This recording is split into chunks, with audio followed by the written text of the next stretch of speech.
Welcome to the Long Take Review, a film podcast with one eye always on the Oscar race.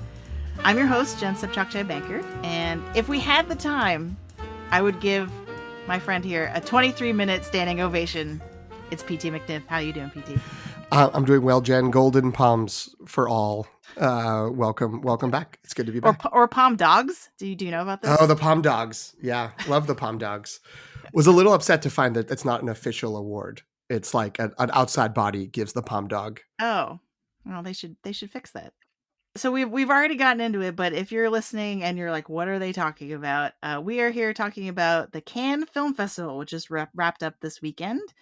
And it is a very, it's probably the biggest film festival in the world. Is that going too far? I can't think of another one that would maybe vie for that title. Yeah, I mean, I feel like it's certainly the most prestigious. If we are talking about it always with one eye on the Oscars, there may be others in terms of like likelihood to get Oscar nominations: Toronto, Tribeca, Venice, and Sundance.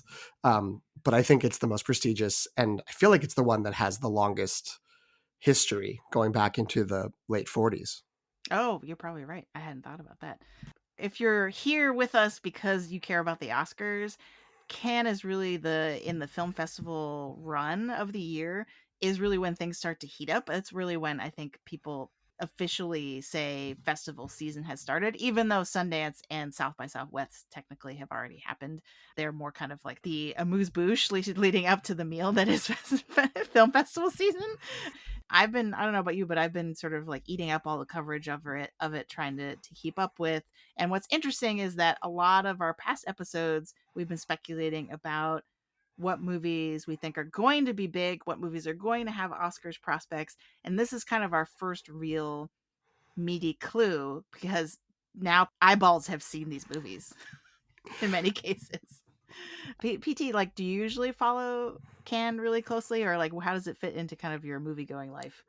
I feel like it kind of depends year to year. It's usually hinging on whether there is a movie or two that I sort of previously know about, and this is partially maybe an issue of being so American centric in my the general purview of what I'm thinking about.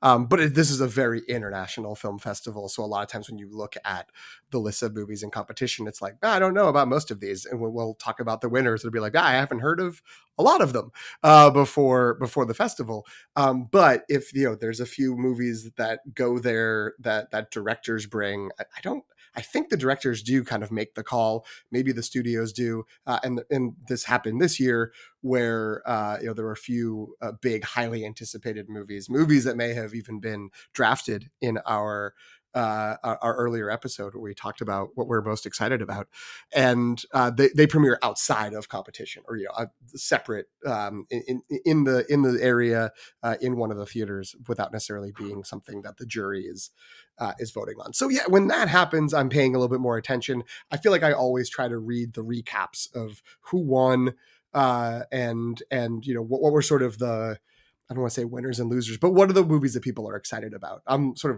I usually am less interested in hearing people be like, well, we didn't like this, but what are the things that people are excited about? And that then gets me excited to hopefully see these movies someday. Yeah, same. I think, and that was a really good explanation of the out of competition versus in competition, because I feel like that's the thing that gets really muddied sometimes during coverage, is that people are talking about all these movies at the same time. And if you're not kind of keyed into how Cannes works, right, you might be like, oh, why didn't Killers of the Flower Moon win the Palme d'Or? And it's like, well, it was out of competition. So it's, so that's something to keep straight. I usually end up like you. I'm much more likely to recognize on paper the out of competition films that are there versus the in competition ones, but I usually always try to add the ones that get a lot of buzz coming out of the competition to my watch list. So, especially like international ones, I'm like, oh, this might be a clue for international feature or something like that, or just like if everyone loves a movie, it's something to kind of like put on your radar if it wasn't there before. Mm-hmm. So the way I think we've broken this down is to talk about who were the actual winners, because they did give out awards this past weekend, and then who were sort of the unofficial winners and losers. I hate using the word losers. I think actually in our Google Doc later used a better word, a kinder word, a more generous word than losers. But some films, now that people have seen them, as I said, some of them have kind of gone up in the hype and others have gone down because people have seen them and have been disappointed. So we're going to try to break that all down for you today, so that you don't have to read tons of articles about Cannes. You can just listen to us talk about it. So PT, let's start. Can you explain how, what the awards are and what they kind of mean, in particular the first three that we have on our list? I can certainly try to. Uh, so there are three sort of top awards that are given out. The number sort of the number one top award is the Palme d'Or, or the Golden Palm, which is apparently they decided to change the name to that at some point. I want to say it was in the mid 50s, and commissioned a little work of art that was like make a palm that's golden, and that gets given to the person who wins that. And the awards go to the directors of the movies, and that is sort of like the number one prize. That's basically first place. Like gold medal is the Palme d'Or, and then the Grand Prix, which sounds great, but is actually second place. It's still good, which is still great, but the Grand Prix is for the sort of second most prestigious award that comes from the jury. And then the third one is, I guess, doesn't always happen. They don't, it's up to the jury. And I guess I should explain that there is a jury that exists for the festival of made up, I think, of like filmmakers and maybe critics. I can actually look and see who was on it this year. It included Ruben Ostlund, the director of Triangle of Sadness, and Brie Larson and Paul Dano, I think, are the names that people that like average American moviegoers are going to know. yes, and then there's a French director, an Afghan director, someone from Argentina, another director from Morocco who's also an actress.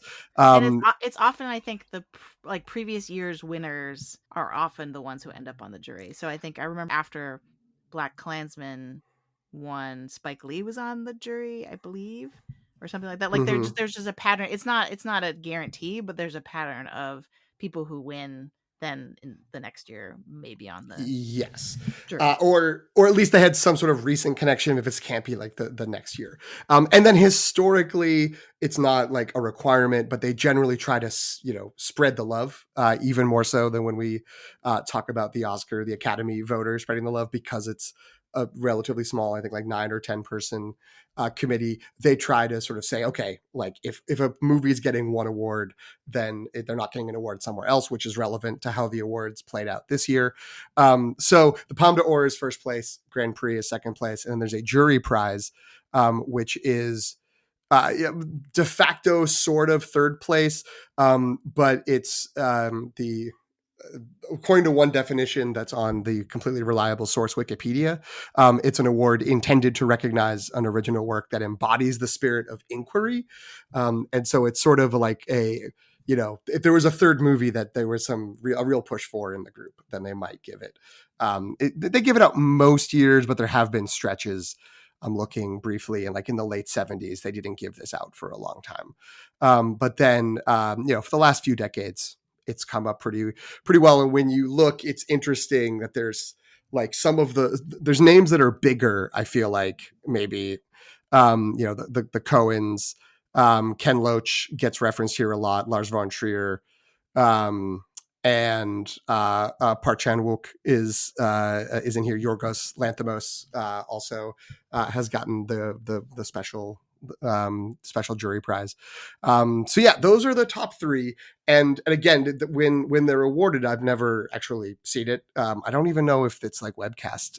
But in hearing the description of it, there is a sort of, it's almost, I don't know, like it's weird that like the comparison I have in my mind is a beauty pageant, but like I guess that is how it works, where they're sort of like, and the third prize is this, and the second prize is this, and then when they give the second prize, the first prize person also sort of realizes, oh, I probably am the one who won, because they only invite the people who are getting an award. And that if you haven't gotten an award yet for your movie, you're probably getting the Palme d'Or.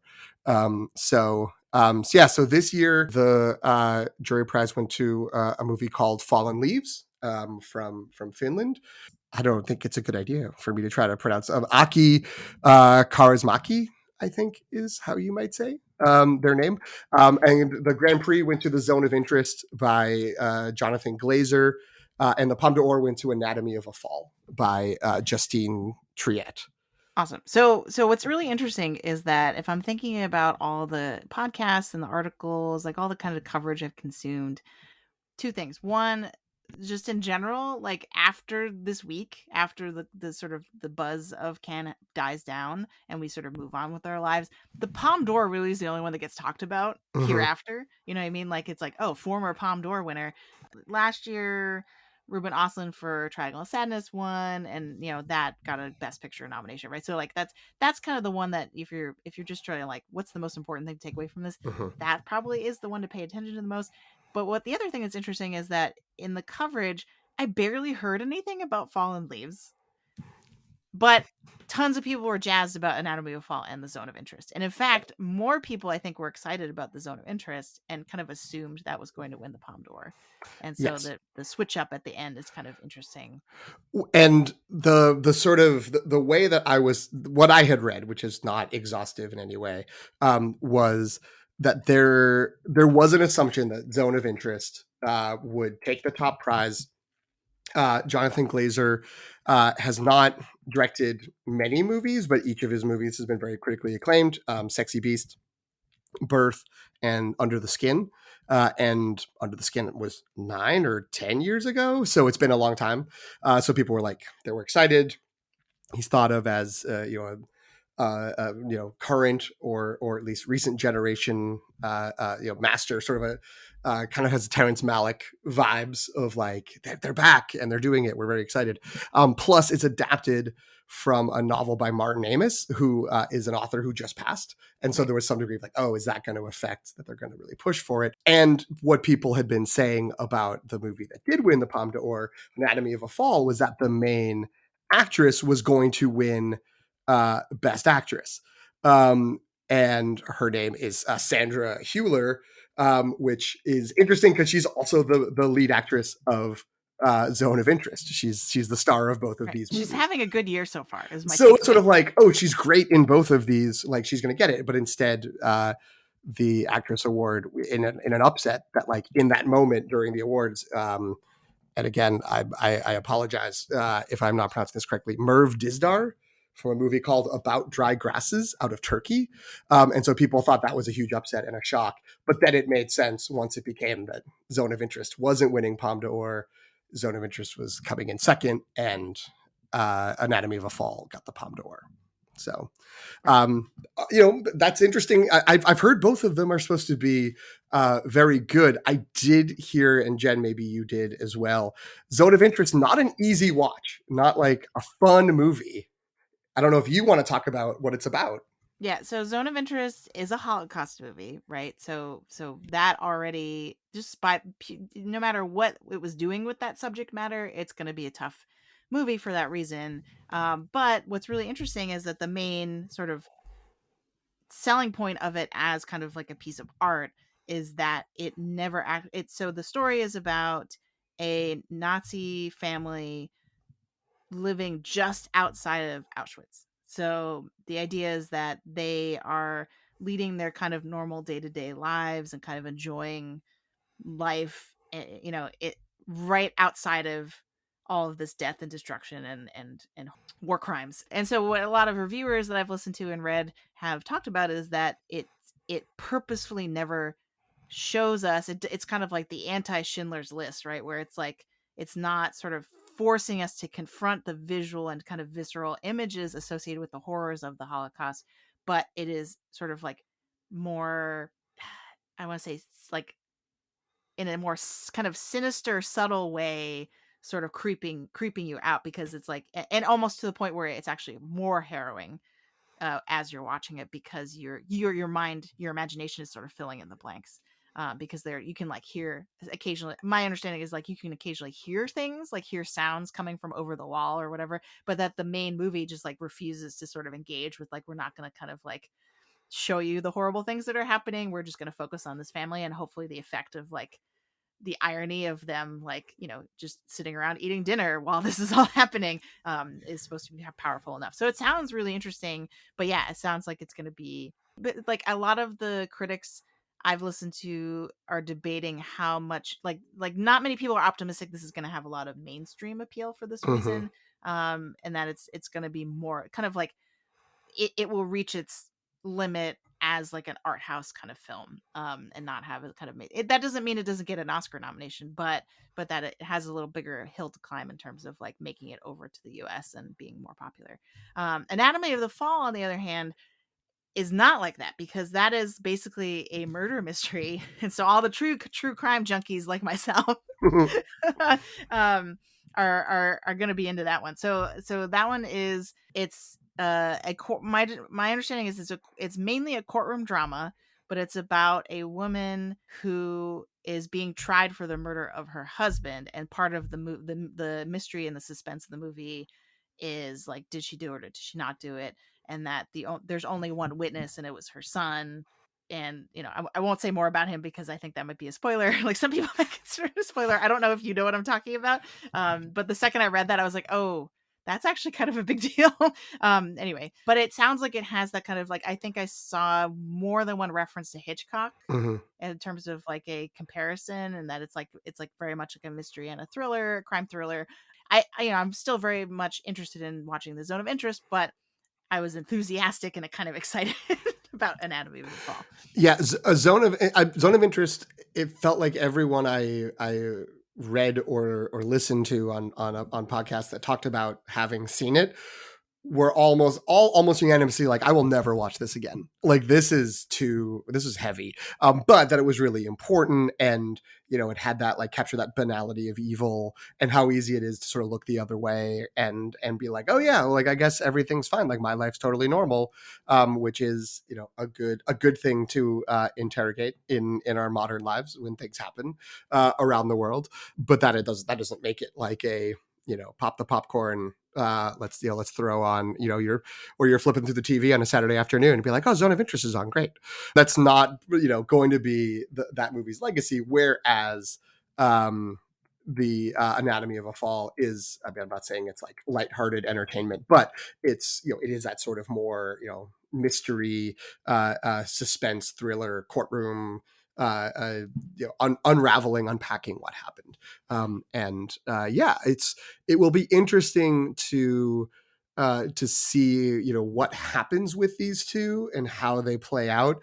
The sort of speculation they were saying on the Little Gold Men podcast, that's the episode of podcasting I listened to about Cannes, and the other two I had lined up I didn't get to before we recorded, but they were saying they had two people who had gone and who were in Cannes and actually seen the movies, and they thought that Jonathan Glazer as director might have a chance to sort of get in there as that sort of outlier, like lone, not necessarily lone nomination, but disconnected from Best Picture. That's happened a lot the last few years. That he may have some chances there, and that. And I have to move to the other part of the document. Sandra Hüller is the name of the actress, that she might have a chance to be nominated for Anatomy of a Fall, because I guess it's just a stellar performance. Yeah, I heard multiple critics talking about that was very likely, and I think Matt Neglia from Next Best Picture was very emphatic of like, you don't know what you're doing if you don't have her in your Best Actress prediction. So that to me I took very seriously. I was like, oh, okay, mental note made.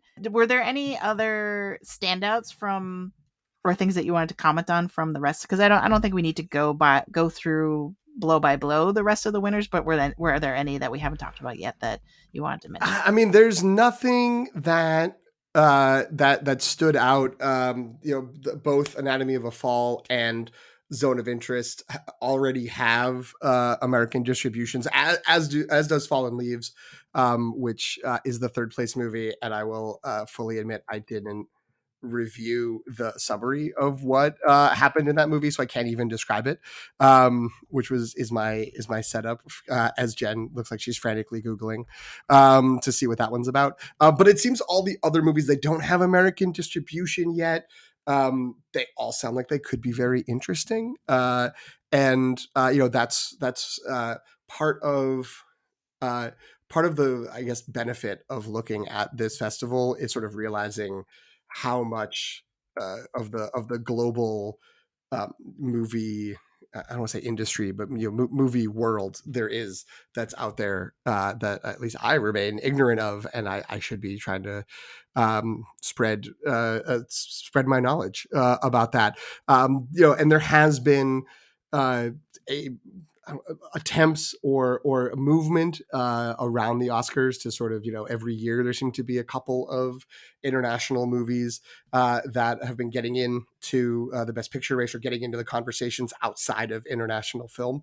And maybe one of these is one that will bubble up. But it did seem like that top two were the ones from the award winners that had the most sort of buzz and heat out, Yeah, as the festival ended. I would agree. It was nice to hear a lot of positive comments about those two films, and then to be like, oh, they won. That's great. So I did look up Fallen Leaves. The IMDb tagline is two lonely people who meet each other by chance in Helsinki. In the Helsinki night. This is not a very well written sentence. Sorry, I had to. All respect to Dear whoever wrote Fallen this at Leaves. IMDb. So yeah, let me do that again. Two lonely people who meet each other by chance in the Helsinki night. I'm like, I don't think you can use Helsinki as a modifier for night. Anyway, and try to find the first love of their lives. Hmm, So a sure. romance? Question mark. Yeah, sounds Yeah. interesting. Um, okay. Yeah, I also heard the shout out I want to give to the best director was for a film called the and I don't speak French. I knew that was going to come up at some point during this episode. I learned Spanish in high school and Italian in college, so my apologies to the French. The pot au feu, but I heard this was like a really good. I think Isaiah Washington from Next Best Picture called this a comfort food movie, Mm. and it is about food. It's about a chef, I believe. Um, and then it was just like a really nice, great, well done, satisfying movie. So that one might actually have a more cult mainstream appeal potentially from what people were saying about it. Yeah, I was the one thing I was sort of seeing about that compared to or in line with the other movies is that, for those who don't know, the way that the international feature category works is each country select, or and again, I don't know what, I'm sure it's not like the president or the prime minister, but there's like a film board that selects a movie to be submitted to the Academy of Motion Picture Arts and Sciences as their representative for, their nomination for international feature, and then it goes through the process from that long list to a short list to the nominations. So, assuming there aren't any other movies, even now already, France has to choose between the pot off few maybe that won best director and I'll continue to not pronounce things very well, Tran An Hung, who is the director. So they have that movie, they have Pot Off You, and they have Anatomy of a Fall, which is also a French movie. And so it's like they're going to have to choose one of those. So only one of those could possibly be nominated for Best International, which potentially shuts the other one out from the Oscar Mm-hmm. conversation, unless something like Best Actress or a screenplay or something. It gets so much momentum, but that's how, sometimes there ends up being a movie that has, all this, like RRR, that has all this momentum of like people be like, we love this movie. This movie came out and we're so happy for it. And it's, from another country. It's international. Why isn't it up for Best International Film? Because the film academy of the country might have chosen a different movie. And sometimes even now, 7 months out from the end of the year, people can already see, there's two trains heading to a collision in France. And that's, not, maybe there's more that's coming, but these two are both really good, and either one could be viable nominees. and it's, one's going to get left out. All right, so those were the official winners that we talked about. So things to pay attention to, and that might end up in the Oscar race in varying capacities. But there also, I believe, were a lot of unofficial winners, especially for a lot of the films that were out of competition and therefore not eligible for all the awards that we were just talking about. So, what to you was the film that had the most buzz or an increase in buzz coming out of Cannes?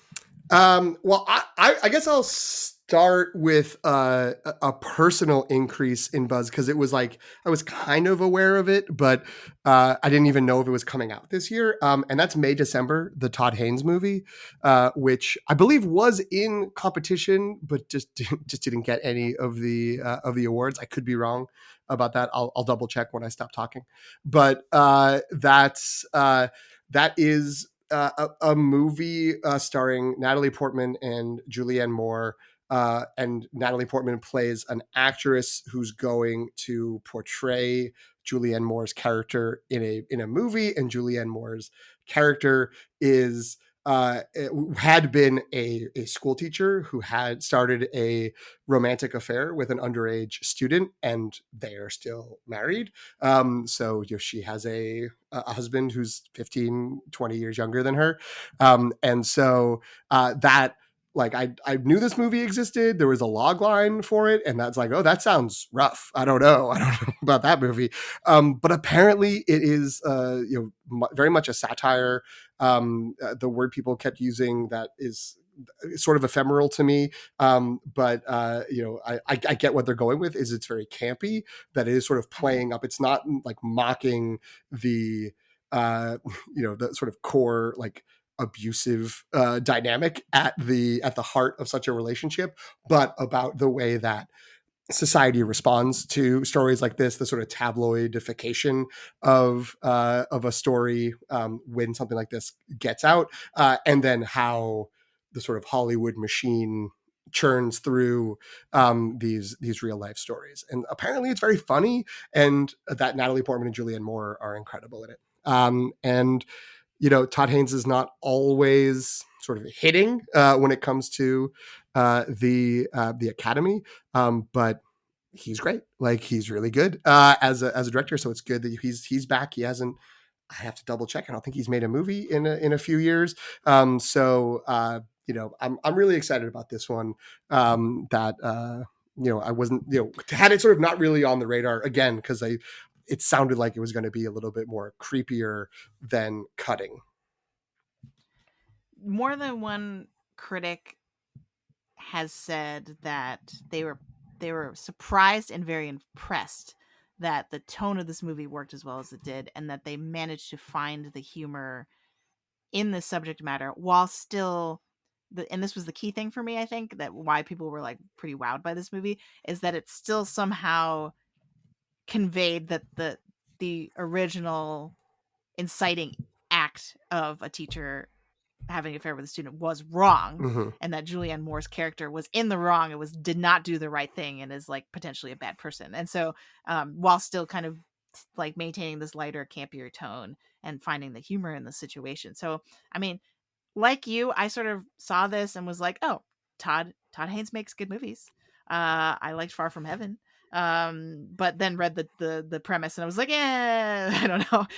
But now hearing people's reactions now, and now has been bought by Netflix. But only here's it's like Netflix with an asterisk. It's only the North American Mm-hmm. distribution rights.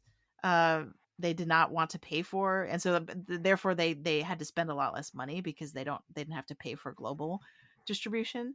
So that was really interesting. Yeah, but and we can talk later about what the rationale behind that decision might be in terms of like, is this an award? I think people are confused. They're like, oh, is this Netflix trying to pick up another awards contender? Is this just something they feel like people are going to stumble upon and somehow enjoy apropos of nothing? Right. I don't know. So it's, yeah, really, this one was very just a slight blip on my radar, and now is actually on it. Yeah. Uh, that's I think that's a good summary of it. I will just note I wasn't really right when I said Todd Haynes hasn't made a movie in a long time. I hadn't thought of a Todd Haynes movie since Carol, which was 2015. He's made technically 3 movies since then. One of them is a Oh, documentary about the Velvet Underground, but Wonderstruck and Dark Waters both existed. I remember them coming out. I remember people saying these movies are good. Why is no one talking about them? But I forgot them, and I apologize to Todd Haynes and the good people of Wonderstruck and the Dark Waters, or just Dark Waters. Uh, but yeah, I think this looks like it could be really good. It's funny that we didn't mention this earlier, but I guess in the book Zone of Interest, there is part of the plot is that there is some sort of a love triangle, and I guess that's very minimal to the borderline cutout of the movie. But I feel like when I was reading about like here are movies that are coming out this year in general, and particularly going to the Cannes Festival, it was like, well, there's this movie about a love triangle in the Holocaust, based on not people in the Holocaust, but like perpetrators of the Holocaust. And there's a movie about about a woman who had sex with a student. And I was like, well, those sound not fun. I don't think I'll want to see either of those. And it turns out both of them are really good. So that's nice. Jen, what's a yeah. winner for you, or what bumped up its hype meter in your opinion? So I was extremely relieved to hear that Asteroid City got a lot of good buzz coming out of Cannes. I don't think no one really was counting Wes Anderson out necessarily, but people, as we discussed, I think last episode or in a previous episode, people, not us, to be clear, not us, but other people, these other weird people Fools. are have cooled on Wes Anderson. And the number of times I heard a critic say, I haven't really felt this way about Wes Anderson since Grand Budapest Hotel. For some reason, Grand Budapest Hotel, which I guess maybe coincidence or maybe not, was the big Oscar Mm-hmm. play. I think if we look at Wes Anderson's career as a whole, that one has, I think, got the most nominations. But a lot of people cite that as like, that's good. That was the last time I thought Wes Anderson was good. And then those same critics are coming back with Asteroid City saying, and now he's back. Right? This is how I feel again. Uh, because I feel like this is, and some people even went so far to say that this is his best film. Mm-hmm. Period. Others were saying like this is his best film since fill in the blank with another Wes Anderson movie. So I was really pleasantly surprised. And I was sad that there was all this sort of like backhanded or backhanded compliments that really were throwing shade at French Dispatch, a movie I loved. Um, and Isle of Dogs. Isle of Dogs is great. I don't know. I, I really, maybe because it's just dogs, and then I'm an easy mark. I don't know. I was a little iffier on Isle of Dogs. I did look at it. I was like, what else did he do? Since Grand Budapest was just Isle of Dogs and the French Dispatch. So I guess if one person, not you, if one were to not like the French Dispatch and Isle of Dogs, then yeah, I guess you'd be like, yeah, it's been a slump, but it's only 2 movies. I don't know. Yeah, Um, but yeah, I've heard phrases like "return to yeah. form." It's getting back to his maybe, and the subtext that I got out of it is that maybe has a little bit more of an emotional core, like sort of like a Royal Tenenbaums than French. I think a lot of people who complained about French Dispatch were like, it's too twee, it's too intellectualized, it's not, it's soulless, right? Like those were kind of the harsh criticisms I think of French Dispatch. And I think all those people are sort of coming back around being like, no, this is what we wanted from him. This is, and so that's great. I'm really excited to see the movie now that it has all these sort of like reviewers falling over backwards for it. Yeah, I mean, to the degree that now I like, there's a part of me that was like, should I be worried that all these people who hated Wes Anderson movies for the last like decade like this one? Does that mean I'm not going to like it because I did like those Wes Anderson movies? But I don't think that's the case. I was actually feel like I was hearing people go even beyond Grand Budapest and say this is the best one since the Royal Tenenbaums. It's the first one since Tenenbaums that had the emotion so successfully at the core, in addition to the artifice, which I think is selling short the emotional components of other Wes Anderson movies. But that's a separate conversation. The fact that it was resonating and hitting so well with such a wide swath of people, um, and people with a wide range of opinions of how Wes Anderson's movies have been for the last 1 to 2 decades. Yeah, it's very exciting, and it sounds like there's just a lot of great elements there, and just that amazing cast from the poster. When you just look at that list of names, that they're all doing a great job and just bringing it, and people are really excited about it. Yeah. Scarlett Johansson got a lot of shout outs, and Ben Schwartzman. Jason Schwartzman. Or Jason, sorry, I knew I was going to get that wrong. Jason, I can edit that out. Jason Schwartzman. Leave it in. Let him learn. Now I'm imagining Ben Schwartz. Was it Don Ralphio? Yeah. Is his character from I'm in Atomic City. Yes. Exactly. So actually, I guess this is a great time to share the minor personal connection I have to this film. I was not able to do that previously. So a friend of John, my husband, his kids, who are triplets, are in Asteroid. Oh, that's awesome. And he had he was very tight-lipped about it, understandably, for a long time, but kept saying this was his whole family, they moved to Spain to film, and this was like a huge thing for them, that they were like, can we do this? It's one of those sort of it sounds like it was one of those sort of pivotal life choices where you're like, can we do this? And they did it, and it was amazing. And so he said he has so many stories to tell about, and everyone was amazing, and Tom Hanks became their grandpa, and it's just it sounds incredible. And so I'm hopefully, maybe because I'm saying it on air, it will manifest. Hopefully we can get him on the podcast and interview him about his experience. He said that he has the studio would have to listen to it and sign off on it, which I then suddenly was like, oh, maybe we shouldn't do it, because I'm really intimidated by that idea. But yeah, hopefully at least, and he's gracious enough to host a screening for friends and family when the film comes out, and so hopefully John and I can go to that. Yeah, his kids are adorable. I have full confidence that they're going to be amazing. And I think he posted on social media the other day that a review out of Cannes had specifically used the phrase and adorable little girls. He's like, those are mine. I did that. So that's me. So yeah, so I'm really happy for all of them. It's awesome. Twins. That's great. That's really fun. I think I saw that in a Google Doc, and I was like, what is happening? It's and John's friend. And it was okay. But that's really cool. And I'm glad that, it's always nice that those stories don't have. And then there's one person I won't even tell you about, where it's oh no. But that if he had only good things to say. That's great. Yeah, I'm super excited for this movie. I already have. And to be clear, he didn't tell me anything about the movie.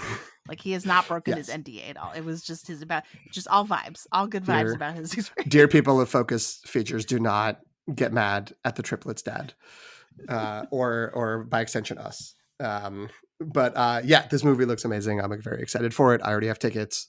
I'll be there. I'll be there opening weekend. So the other big movie, I think it's fair to say, I did put an unofficial winners. I put Sandra Hüller because she had starred in the top 2 movies, but we already talked about her. I can be totally honest. I had never heard of her before this. I will also be honest. I haven't either. I feel like there's a chance we've both seen her in things, and her name just hasn't. Probably because I feel like everyone was talking about her like I was supposed to know who she was. Yeah, and I'm just I don't know who this is. She was in Tony Erdmann, which is a movie I have not seen, but which is supposed to be it's supposed to be excellent. I want to say it maybe got nominated for best international movie, but I could be right. It was nominated for best foreign language movie, but lost. And I think that there was some push at the time for her to maybe get a best actress nomination for it. That was also the movie that they were talking about remaking. I forget who was going to be in it. Does this Wikipedia page have a discussion of it? It does, because it's about a. Let me make sure I'm saying this right. Of course, there's no quick summary on the Wikipedia page. But it's about like a woman whose father, I think, or an older man in her life sort of either comes out as trans or just starts presenting as a woman, and it's sort of like unclear what exactly how they're dealing with that. And there was rumors they were going to remake it in America with Kristen Wiig as the daughter and Jack Nicholson as the dad, and that was going to be like Jack Nicholson returning to movies one last time, and it never happened. And part of it, people were like, "Why would you remake that? The original is so good," and it stars Sandra Hüller. So that's why we should know who she is, apparently, All Jen. right. So the other movie that I think is a big winner that premiered outside of competition, as mentioned earlier, is Killers of the Flower Moon, the new Martin Scorsese movie, the long gestating Martin Scorsese movie that's been, I think, was it in the can before the pandemic, or did they film it early in the pandemic? But it certainly was rumored it was going to come out last year, and then it wasn't done, it wasn't ready, so they pushed it. And it's been getting the sort of long buildup of they aimed for this for the Cannes premiere, and then it's coming out in theaters in October, and then I think because it's being distributed by Apple, it'll be on Apple TV later in either later in October or in November, and the reviews were very good. Reviews were like, "This is excellent. It's worth the wait. It's basically everything you wanted a epic Western crime drama directed by Martin Scorsese and starring Leonardo DiCaprio and Robert De Niro as like two different kinds of bad guys. Everything about that sounds good. This is it. The rumors for a long time was that the star and the real sort of breakout performance would be Lily Gladstone, and that seems to be accurate. And yeah, I mean, there's a few. I don't say this in a denigrating or bad way. There's a few predictable concerns that people have. One is there's still the kind of, this is a movie about Native American people that's told, directed by Martin Scorsese, and co-written with Eric Roth. Like this, this is from white men, and the big stars are the bad guys. So that inevitably sort of pulls the focus away from the main people. But the I guess the discussion around that is it does do a very good job, and there was a lot of kind of Twitter threads, and I think like an essay or two from people in the Osage Nation who were saying like how much the filmmakers had worked with them, had communicated with them about this, and that there was a big sort of overhaul in the screenplay from it being about the white characters centered around them, and switching it to not being as centered, which is maybe we'll have to see if that's enough to not feel like this is the Leo and De Niro show. But that's the one big complaint, and the other one is that it's 3.5 hours long, which is not short. It's a long movie. I did hear again on the Little Gold Men podcast, one of the people who saw it say, "I thought the first movie that was in this movie was the best part, but other people thought the second movie that was in this movie was the best part because it's long enough to be two movies."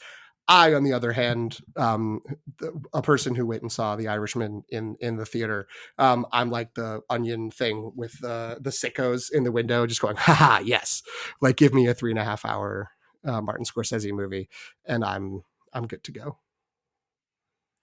I did not. I saw The Irishman at home on my couch over multiple evenings, so I had the opposite experience. I cannot brag about my commitment to Marty in the way that you can.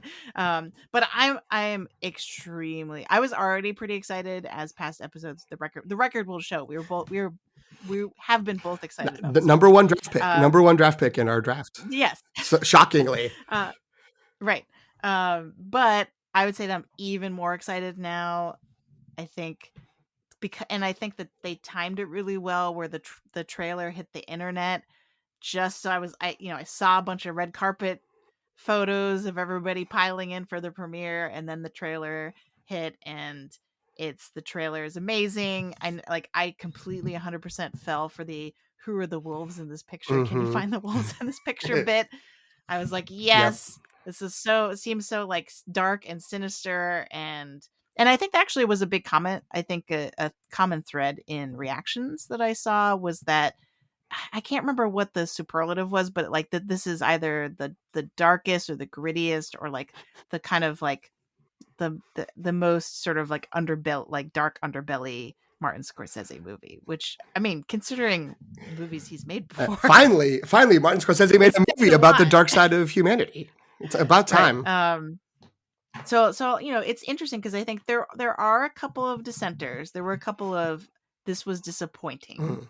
reviews, but I think overall, barring those ones, on average, most critics were saying that this is like a sort of a career defining, or at least like a milestone, career milestone Mm-hmm. movie, and that it's really kind of like a culmination of a lot of the things that his past works have kind of been working towards. So that's really exciting.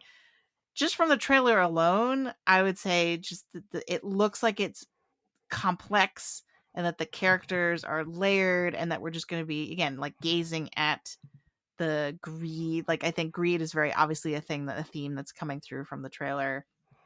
And so I'm just excited to get into it. The criticism that you mentioned of some people, like, there's two movies in here, and some people like one and other people like the other. So apparently part of that dividing line is Lily Gladstone, Mm-hmm. because I've heard, I think it might have been Little Gold Men actually, which I also listened to. uh, More than one critic sort of says that, like, when Lily Gladstone is centered in the movie, it's at its best. Mm-hmm. And that once she kind of like falls to the wayside just because of the plot, the movie becomes less interesting. So, for what it's worth. And I think that might go along with sort of what you opened with when you were talking about this movie, of the idea of whose point of view is centered, and which community they come from, and sort of in the situation. So if you have no idea what this movie is about, you can go listen to our previous episode about about it, I suppose. But as a quick catch up, it's over oil. So it's like it's basically the Osage nation discovers oil, and then all of the kind of like white billionaires sort of like hone in on them, and try to, and there's a series of murders, and the idea is like that they're trying to kind of like wipe them out to take over the oil, right? That's Right. Yeah. Um, and so yeah, I would say if you haven't watched the trailer, go watch the trailer, and then you can get excited about it along with us. Yeah, I mean, it does look incredible, and the praise for, again, all of the actors, especially Lily Gladstone, Leonardo DiCaprio, and Robert De Niro, are just that, they're everyone's working at the top of their game, which has also been, that sort of the hype from, like, I think Leonardo DiCaprio said it was like, this is the best screenplay I've ever read, and Jesse Plemons, I think, said this was the best movie I've ever worked on. There's certainly a lot of hype for it. I At this point, it's really, I have to temper my excitement because I'm so excited for it that Right. it's like, We don't want to go yeah, overboard. is this possible? But But at the risk of going overboard, the the Oscar pundits specifically are flagging this now. They were tentative before. It was a tentative potential Oscar player. Now it's like almost assuredly this will get a Best Picture mhm, nomination, and then probably a slew of acting nominations. People are really talking about Lily Gladstone. mhm, And then, but the question is, like, what category are they going to put her in? Is she going to be leading? Is she going to be supporting? Typically there's some shenanigans with yeah, that, if you based on where they think like an actress will have a better chance, or an actor will have a better chance. It's like, if they are functionally the lead, which it sounds like she kind of could be, but she has a better chance in supporting, right, we'll be do category fraud and put her in there. So that's kind of up in the air, but it's a sort of presumed that she's a part of the Oscar Yeah. conversation now, which is really cool. I think it's presumed she's part of the conversation of everyone related to this movie is the one that feels like it's already kind of being speculated of like, well, that will be if there's only one win, if this isn't like a powerhouse multiple win movie, like Lily Gladstone's the one who will get the win for this movie. And the sort of the drum beat seems to be that of course this will get nominated, but will it get nominated and be like The Irishman or be like another legendary director who was making the career capstone movie in Steven Spielberg and The Fablemans, where it's like, great, like you got like 10-12 nominations, you're not actually going to win anything, but like good job getting all these nominations. Everyone was sick of talking about you like 4 months before the movie actually came out to general audiences. So we'll see. Maybe it's so good that it pushes past all of that, but there may be some of that inertia, as the Little Gold Men people were saying. Martin Scorsese's taken for granted, Leonardo DiCaprio and Robert De Niro taken for granted, where it's just sort of like, yeah, of course, like they're really good, they've gotten Oscars, it's fine, like whatever. But yeah, this feels like it certainly has a lot of energy. It was always kind of on the radar as like, yeah, this is very probable, but now it's sort of like, yeah, it's still on the track. It's on the right track to success.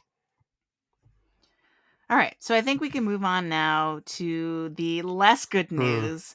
So, which films do you feel like had the most wah wah kind of coming out of Cannes? Well, I mean, unfortunately, again, another high draft pick in our movies, and one we were both excited about. But James Mangold's Indiana Jones and the Dial of Destiny had a rough reception from the people who saw it. There was a lot of like, yeah, not really. Like it doesn't really work. It's creaky. They're doing the best they can, but it just isn't particularly successful, which is unfortunate. It's kind of weird. Like we had the discussion, I think, on an earlier episode about, oh, well, they're bringing it to Cannes. Like they must be really confident in it and they must feel really good. And they gave James Mangold, they've already announced he's doing a Star Wars movie. So they must feel really good about this. And maybe they do. Maybe they still do. But it is interesting of like, this doesn't seem like the kind of movie that the critics of Cannes, who are here to see international, global, arty movies, we'll want to see. I mean, with a Wes Anderson movie and a Martin Scorsese movie as the other kind of big prominent prominent features that are happening out of competition, it feels a little weird. They had brought Indiana Jones and the Kingdom of the Crystal Skull to Cannes back in 2008. I don't think that it had a particularly warm reception then either. And I think that most people don't have a particular warm memory of the movie. Some people out there, I'm sure, love it. But yeah, it was disappointing because I would have loved it. I would love it for the feedback to at least have been, look, this isn't particularly good, but it's very fun. It does the blockbuster thing well, yada yada yada. And instead it feels like it's overstuffed and it's kind of by the numbers and relies too much on nostalgia, which are all things I do not want to hear about it. I'm still seeing it. I still have a ticket for it, don't get me wrong, but I've definitely downgraded it from this could be really good to I'm just glad that hopefully it's better than Indy 4, which I don't really care for. What a roller coaster we have been on with this movie. Because I feel like when they originally announced it, it was like, okay, do we really need to go through this again? Is this good? This probably can't be good, right? I was very skeptical. Then slowly the hype started building. We had hope. Maybe this is amazing. Could this be like a mind blowing end to Harrison Ford's career as this character? Could it? Like we kind of kept speculating about its prospects. And now it's like this the roller coaster, creaked, and now we're tumbling down. I think, at least for The me, track where broke. I was just really crestfallen when I saw all the reactions for this. It was just where people really went hard. A lot of critics, and unnecessarily so, probably. Maybe they felt like it was fair game because they had sort of put themselves out there at Cannes by having this the big Cannes premiere. But it's yeah, it's tough. It's tough. I think there were a couple critics who were more hopeful and said like there's a lot to appreciate. This is still a good Indiana Jones movie. It's just not the sort of like masterpiece, and it's kind of plays it too safe. Mm-hmm. That's the nicest I think version of a critique that I heard. So yeah, still not great. People are generally very happy about Phoebe Waller Yeah, Bridge, which is nice. so that's great. That's great to hear. I'm glad she's not going to get whatever critical quagmire is happening. She's not going to get swallowed up in it. So that's good. Uh, but and you know and again, people keep saying Harrison Ford is giving 110%. Like he clearly cares about this. It's just apparently the movie that's surrounding him is like not really supporting that. Mm-hmm. At least according to the critics. But yeah, I agree with you that I think the people are kind of going back and forth about this of like there are a lot of critics scratching their heads. I was just listening to The Town, which is a Ringer podcast that's sort of about Hollywood and the industry. It was actually my first time listening to it. It was a good listen. It was definitely, if you feel like the big picture podcast gets too industry talk, this is like the next step over. So if it's too if big picture is too much business talk for you, then don't listen to the Town. I think based on this one episode, maybe that's not fair. But I really enjoyed it. I ate it up, and the host Matt Bellamy was sort of like, why would they do this?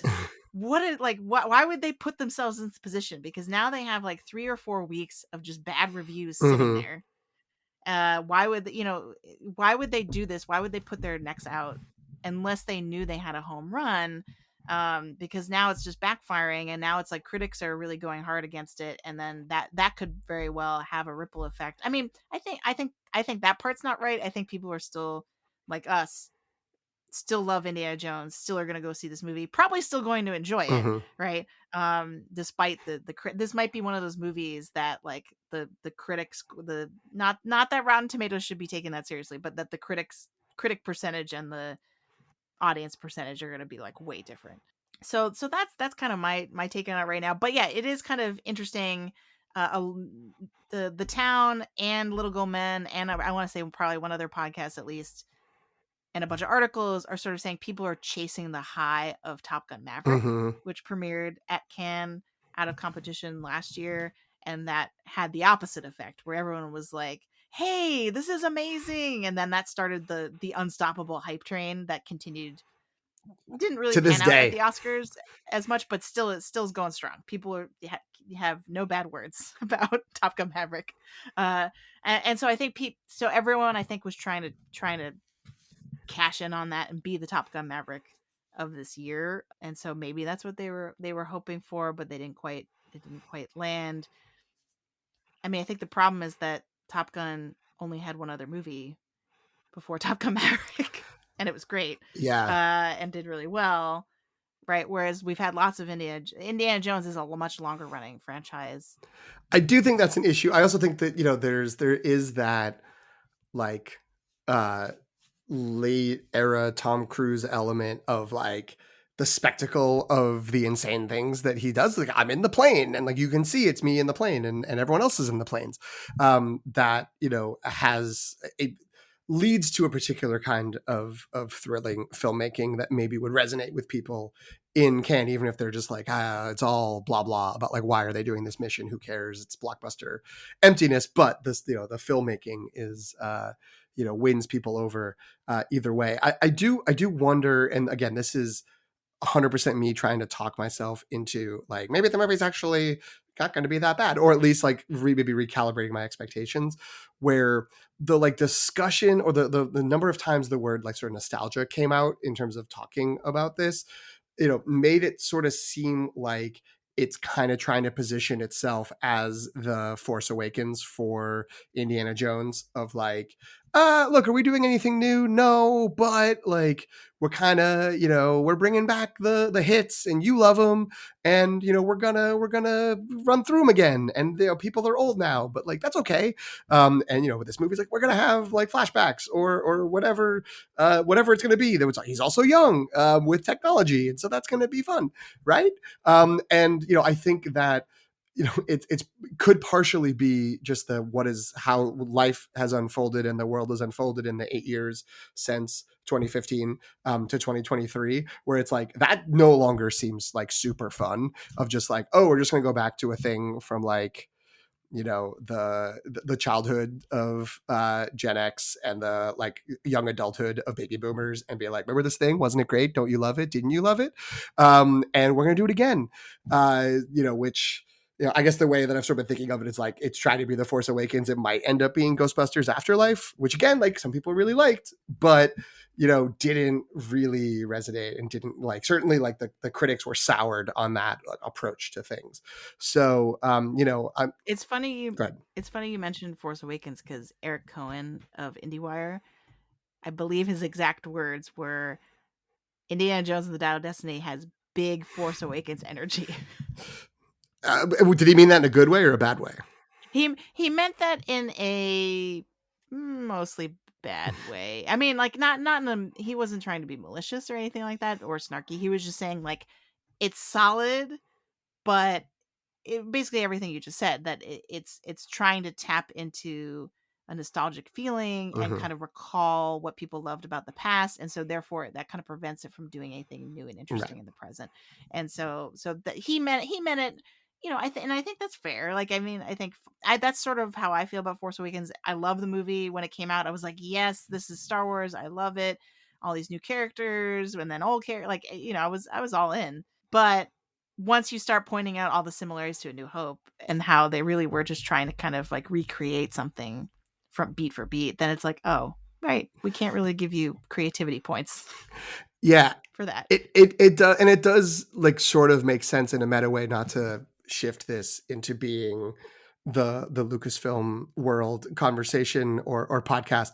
But that there, the last time it felt like there was and we're really excited about this movie because this is the movie that like we think is great, and we've given a bunch more projects to the director because we think they did such a good job, was Ryan Johnson in The Last Jedi. And it was just like, this went really well, he's going to do a trilogy, we think this movie's great, and they put it out.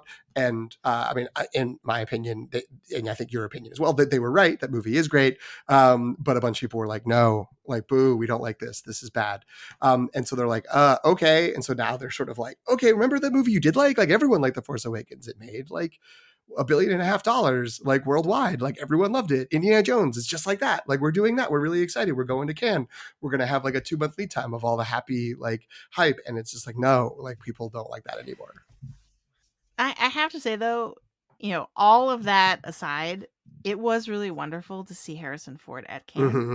And I mean, not personally, like to see coverage, news coverage of Right, him. breaking news, you were at Cannes, I just really, I know, but you the only hung out with surprise. Harrison Ford. Yes. No.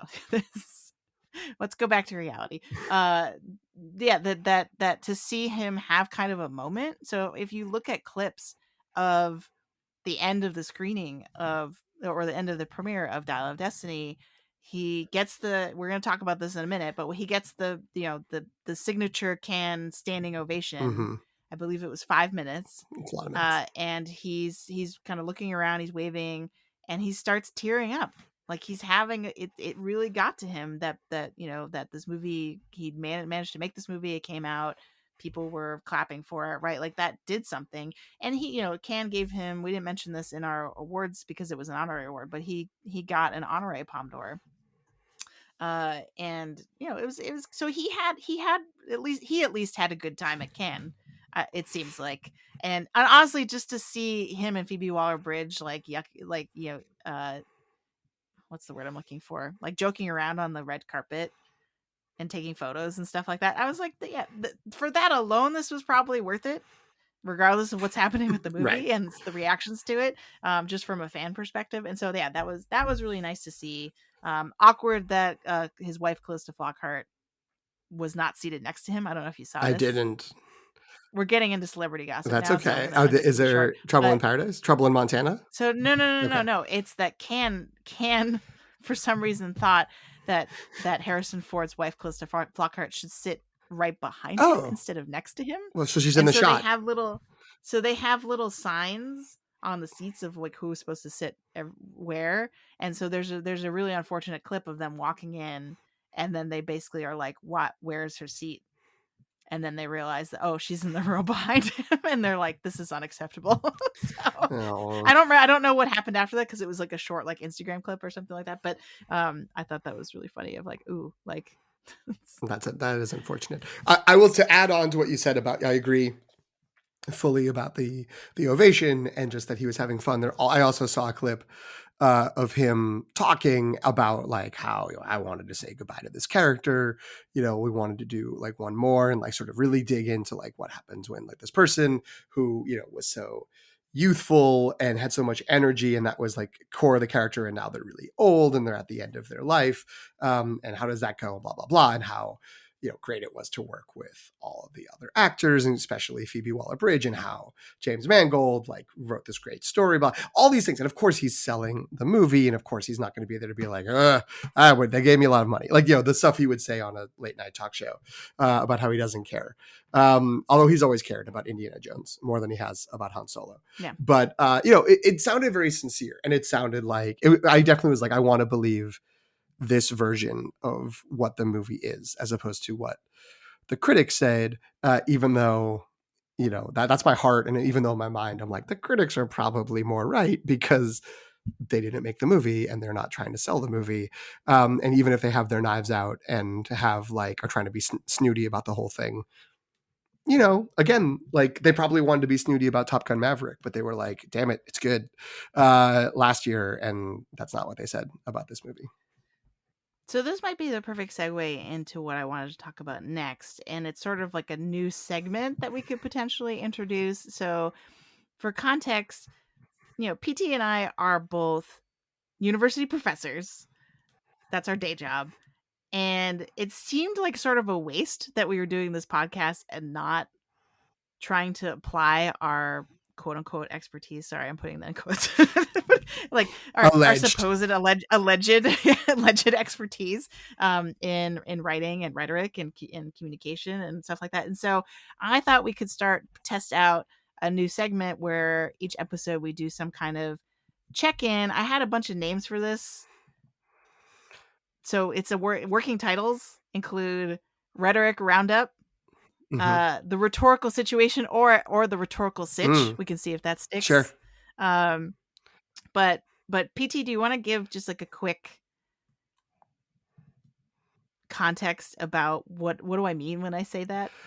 Oh, Like what sure. I is, mean, and how could that apply to what we're talking about? I mean, wow. You said it was alleged expertise, but now I have to actually show that there's some expertise. Bold, but yeah. But the idea is, we work in the field of rhetoric and composition, sort of essay, argumentative writing, and the idea is just thinking about, rhetoric is usually colloquially used as a negative of just sort of like obfuscation through words, and that's what rhetoric is. But the sort of actual classical definition of it is more just the way you try to present your thoughts and ideas out into the world to make arguments. And that sounds maybe combative or whatever, or inherently there's something kind of, oh, we're arguing, we're fighting, crosstalk, whatever, cable news shows. But it's everything, almost everything that's out there that's created that people do make some sort of an argument, is engaging in some sort of rhetoric, if nothing else, be at least being like, well, this is something that's important versus this, or maybe this thing is not important. So movies engage in rhetoric, the discussion of movies engages in rhetoric, the business of movies has all this rhetoric. So yeah, I think the idea is that as we talk about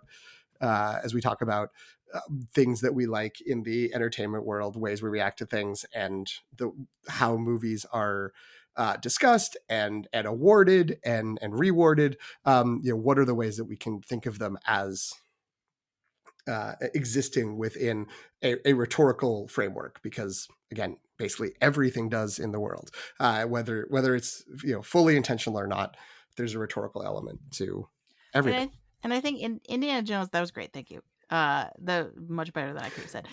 Indiana That's Jones only and the because Dial of it's late Destiny, and I you're think. tired. That's not That's because you true. can't actually say it. You're just Right, and fading. this is your prime I know. hour. I'm just waking up. Uh Let's go. yeah.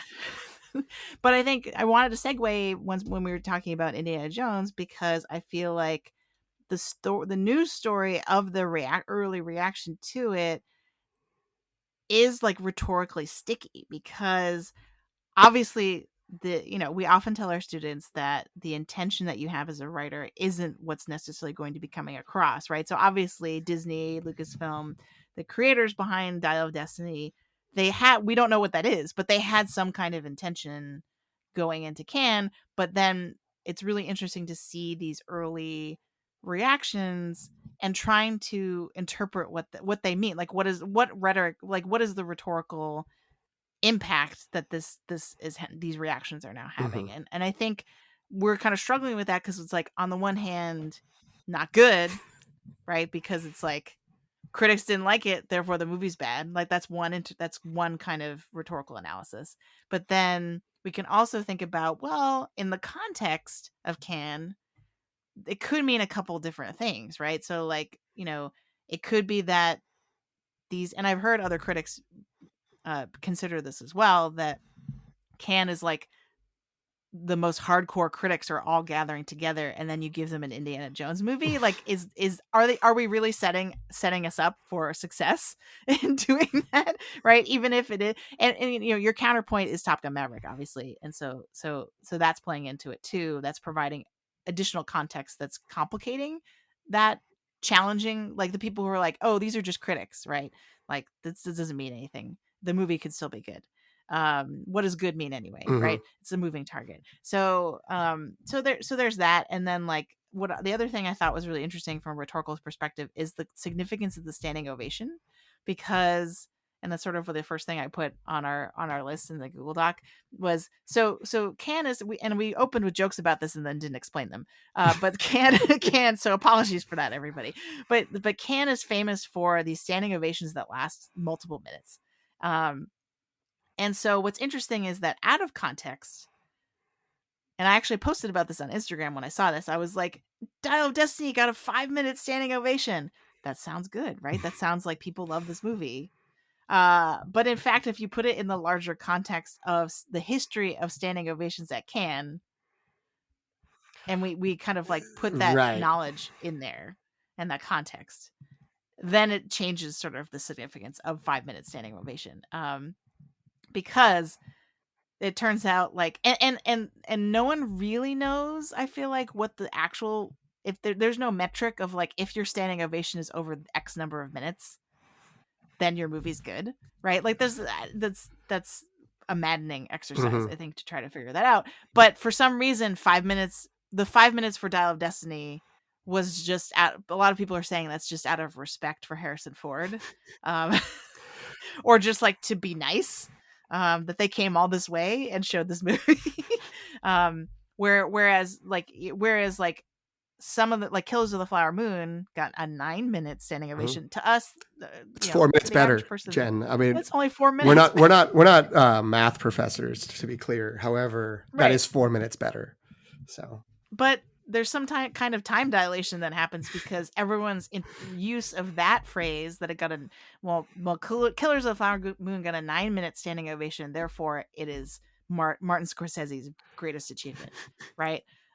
So, like, what do you make of this? What do you make of the standing ovation factor? Have you thought about kind of like what the significance is? How can we kind of, what what does this provide in terms of the rhetoric of the movies and the yeah, buzz? well, I mean, I think that the for me, it's a core distinction between the people like us, the little people who are out in the world, who just are like, I like movies and I want to follow movie news, and the people who are in the rooms. So, like, if you're in the room, even if you were like, that was a piece of crap, but you're like, oh, but look, like, Harrison Ford's here and James Mangold's here and Calista Flockhart is there sitting behind Harrison Ford.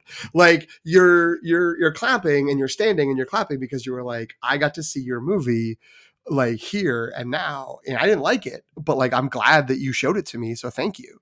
You know, and I'm sure there are people who are just like, yes, I loved it. And you know, when we get to, there is a list, I don't know if we want to put this in like the show notes, but you put an IndieWire list of the movies that got like 15, 20 minute, Pan's Labyrinth 22-minute standing ovation, um That's the record. which is So great. for the record, to go back to our opener, I said I would give you a 23-minute I look, standing ovation. I love it, and I'm glad. I will. I'd like to thank the Academy, for it was an honor just having a 1 minute standing ovation. So yeah, I think that there's maybe you know, there's maybe something about being in the room. I also, and I couldn't find a source for this, which makes me think that when I read this, it was like a reply tweet or like a Reddit thread somewhere. But I do remember seeing something somewhere where a person was talking about. So this is great. The source thing is great. Getting speaking about our students, it was something somewhere by someone. Parentheses about that like. A lot of these standing ovations at film festivals, Cannes and the others, is really dependent upon how many people there are there who have worked on the movie and the decision of the camera operator for how slowly they pan across them. Because what happens is the movie ends and then they project on the screen in the room you know a camera view of like the row of people that are there. So it would be like it's Phoebe Waller-Bridge and people start clapping, and it'd be like, and it's Sala, and I can't remember his real John Rhys Davies. No, that's he's younger. I can't remember Sala's name. I feel very bad about that. No, you're It right. is John Rhys Davies. Who am I? Oh, Yes. great. Good. Then I'm great. Good job by me. You know, and then Harrison Ford, yeah, clap, clap, clap. Harrison Ford, James Mangold, clap, clap, clap. John Williams. I don't know if John Williams was there, but like you know, and so that like it's somewhat dependent. Like it was someone talking about being at a festival and being like there was a movie that no one really liked, but there were like 18 people who were there who had been in the movie, and you know, was a big cast, or there was a lot of you know, like production people who were there, and the person running the camera just like lingered and like moved really slowly between person and person. So that added you know, multiple minutes to the ovation. So you know, there's some degree of that, and then also maybe some degree of just like you're in the room. Harrison Ford's there. You know, he's Harrison Ford. You just saw, maybe you didn't see a Harrison Ford movie you particularly liked, but he's still Harrison Ford. So of course I'm going to clap for him. They also watched Shrinking, and they were like, what a great job he did on Shrinking. And they're all clapping. And so they clap for a few minutes for him. So yeah, I think that it's interesting as a sort of quirk of, you know, being in a room and being at a festival. But then I think the more interesting, or I don't say more interesting, but the interesting rhetorical angle on it is how that information gets put out into the world and put out into, you know, sort of general movie discourse, and particularly into fandoms, which you know, is a whole other sort of added rhetorical context where Indiana Jones isn't like the most sort of like acute and by extension toxic fandom community, but it's Lucasfilm, so they're Star Wars adjacent, and Star Wars maybe is very acute and toxic. So you know, there's I do feel like there's a latching on of sort of like, you know, there's battles that are happening, and there's sort of rhetorical stances that are taken around the existence of one of the main character in the movie that's not Indiana Jones is a woman played by Phoebe Waller-Bridge. Like there's a political battle around that. This is still a movie produced by Kathleen Kennedy, who's a woman, and there's people who just don't like her, and they have very valid complaints about the things she's made, the decisions she may have made. But there's a bunch of other people who just do not like her, and it seems really rooted in the fact that she's a woman. So there's sort of rhetorical battles around like, why do people like need to know that there's a 5 minute observation and need to share that and need to put that out there, and then need to debunk it and need to share the Metacritic score versus the Rotten Tomatoes score versus like what did the Crystal Skull look like for, you know what I mean? So there's all these, like, that's an element of it too that's almost separate from talking about the movie. It's more proxy battles in this larger fandom skirmishes of a culture war that has been I would contend intentionally inserted into a lot of these nerd properties that exist. With my students, I often talk about discourse communities and how Mm-hmm. you have to really figure out which one you're in when you're writing, because you need to know sort of what the shared language or the shared values are, and kind of like to help you get your point across. And I feel like that's very much at play Mm-hmm. here, because we have like you were just describing the way that a fan community, right, and there are many of them, but like let's say the most earnest and kind of like forthright fan community, right, the way that they would even evaluate Dial of Destiny or any Indiana Jones movie for that matter, the way that they would kind of assess it and talk about it is way different than a bunch of international critics Right. gathered together at like a really highfalutin film festival, right? And so that's something that I think we have to take into account as well. That just like the values there are different, right? The things that people, because there are critics, not all of them, right, but many critics, no matter what a franchise film like an Indiana Jones film has a certain ceiling, right? Like it can, even if it's the best of the best, right? Even if it's the Top Gun Maverick of Indiana Jones movies, it's still only going to be so good. It's not going to be high art Right. in the way that a lot of the other movies that we started the show, that the in competition movies, right, would be, they would consider to be high art, right? And so I think that like highbrow, brow tension, kind of in the way that people talk, different groups of people talk about movies, is very much at play with this. And I don't have a way around that. Mm-hmm. I think that's just something we're gonna have to live with and kind of parse when you're reading different people's reactions and reading reviews of the film when it does finally come out for everybody, just keeping in mind who is giving that reaction and which community they are a part of, and what are they tasked with, what's the criteria they're tasked with using Mm-hmm. to evaluate a film, right? Right. Whether that's being tasked upon them externally or just their Right. internal, checklist of what it is Right. that they care about. Because there will definitely be people, and again, I was saying saying this with all due respect too. I have some very good friends who loved Ghostbusters Afterlife, and I was like, it took me a long time to get around to seeing it. And when I saw it, I was like, I didn't like it, not very good. And they were like, oh, but like, what about this, and this? And it was a lot of like, they referenced this little small thing from the original Ghostbusters movie. And I got that reference. Like that worked really well for me. And like, we've joked about that thing. Like, why didn't you like that? Like, why didn't you like the candy bar wrapper in the pocket? And I was like, cause I don't need that in a movie. Like, I don't care. Like, I don't know. Like, that didn't work for me. And it may be as simple. There may be people who are like, this movie is great, and here's why. It's because here's here's the 18 references there are to Raiders of the Lost Ark. Here are the 8 references there are to Temple of Doom. And it's sort of this like Wikipedia checklist of what were things that happened, or parallels to whatever, or it's filling in the Wikipedia entry on, or the Indiana Jones wiki entry on what his life was like in between the movies that we know, and that may be really rewarding for them. That may be really interesting. Then again, it also may be like, oh, here's sort of a pat, boring, whatever serial style adventure story that, like, I don't know, I don't really care about that, according to some critics. And then I may be like, oh my God, I love this. Like, Indiana Jones, he's riding a horse on a subway. This is great. Like, I don't know, that still looks great. That looks like that could be really fun. So yeah, I think that what Jen is saying is absolutely right. Think about, and again, this is not because I feel like I've talked a lot with students recently, where they assume that, like, if anyone has bias, it's bad. And that, you don't want to be biased, of course, but like, it's sort of grown to where it's like, if you have an opinion or a perspective or stance on something, you're a bias. Like, oh, that then you inhabit and exhibit and are bias. And so therefore that's bad. But like, it's not bad. People like the things they like. People, like in the broader sense of just having an opinion or a point of view, that's okay.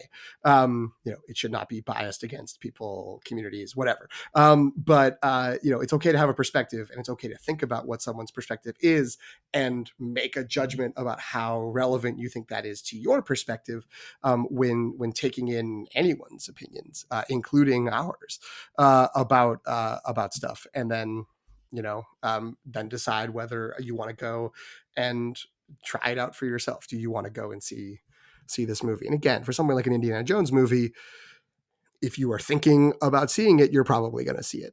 Like I do wonder if there's like whole swaths of the population that are just sort of like, I don't know what that is, or I don't care, like, because I'm under the age of 35 or 30 and these movies don't mean anything to me. That's possible. But I would assume, if you care about Indiana Jones, you probably want to go see it anyway. But it's also okay if you don't. I don't know. Yeah, the Slash Film podcast had that question of like how much money at the box, because they were trying to predict the box office winners of the summer, and they were like how they were really in a deadlock about Dial of Destiny, because some people were like it's Indiana Jones, and then other people were like it's Indiana Jones. You have to be over a certain age to care about it, right? So like, so that was really really fascinating. To go back to what you were saying about bias, and at the risk of this becoming too pedagogical, something that's really been helpful with me with my students is distinguishing between subjectivity and bias, Mm, because I think when people say, because I because I think what they're the umbrella that most students, that at least I've had, use for bias is too big. yes. And what they really mean is like, because when they're like, oh, no one can have an opinion on anything, it's like, no, like everyone can have their own subjectivity and have things in their life and their worldview that influence their opinions and their perspectives. But it's when that becomes sort of like actively harmful or kind of like like prejudiced against other things, right? Then that's when it starts to become biased, like when the sort of fairness of it becomes questionable. um so I try to use that as a way to explain like it's okay for everyone to have different takes on things. Like in fact that's good. Right. So when we say don't be biased, we don't mean don't have an opinion, we don't mean don't be influenced by something about who you are and where you come from to have that opinion. It's just make sure that you kind of keep that balanced when you're and and be, open to hearing what the Right. other subjectivities and other opinions are. So in this case, I mean that very much applies to the way people talk about movies, especially now. I feel like people get so antagonistic on the internet about like, I hated this was terrible, and then everyone who thinks it's good is also terrible. Right. Right? So I think, there's a lot, there's something there for sure. Yeah. Everything is either the worst thing ever or the best thing Yeah. ever. Yeah. It's frustrating. It's annoying.